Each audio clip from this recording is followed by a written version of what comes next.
les temporisations.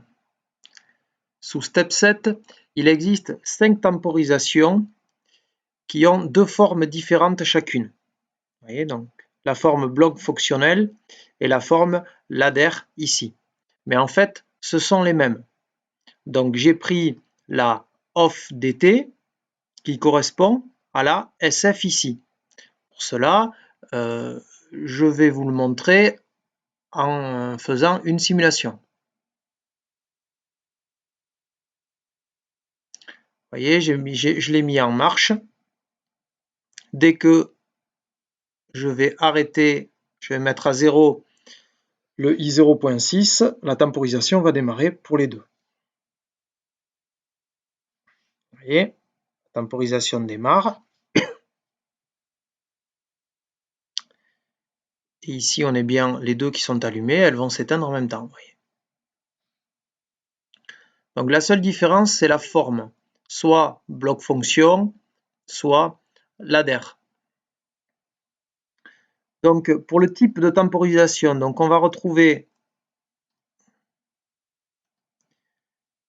ici, si vous voyez, si je clique dessus, ici ça me dit ce que c'est en bas. Je peux aussi faire LED là et aller cliquer dessus. Et là donc j'ai LED qui s'ouvre et qui me dit paramétrer et démarrer temporisation sous forme d'impulsion. Donc c'est une temporisation sous forme d'impulsion. Après j'ai le détail avec les explications. Donc la pulse c'est une forme d'impulsion. L'APEX c'est une impulsion prolongée. La ODT c'est une temporisation retard à la montée. La ODTS c'est retard à la montée mémorisé. Et la OFDT c'est une retard à la retombée. Alors à l'heure actuelle, la norme CEI 61131-3 nous a facilité les choses puisqu'elle a défini 3 blocs temporisation que l'on va retrouver dans toutes les marques. La TP, la TON et la TOFF. Donc l'ATP correspond à peu près à la pulse ou à la PEXT, mais ce n'est pas exactement la même chose. La ON, c'est la ODT et la OFF, c'est la OFF-DT. Dans le logiciel Siemens beaucoup plus moderne, le dernier sorti de la marque, c'est ce qu'on appelle TIA Portal, on va bien retrouver ici, vous voyez, la TP, la TON et la TOFF, comme le demande la norme.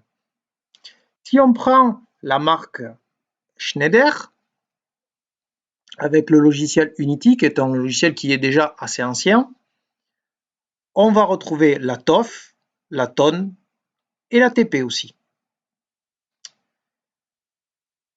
Chez Schneider toujours, dans le logiciel SoMachine, on retrouve la TOFF, la TON et la TP aussi. Donc, cette norme a vraiment facilité les choses, a harmonisé vraiment les blocs de temporisation. Après, évidemment, chaque constructeur rajoute des fonctions supplémentaires qu'il trouve utiles.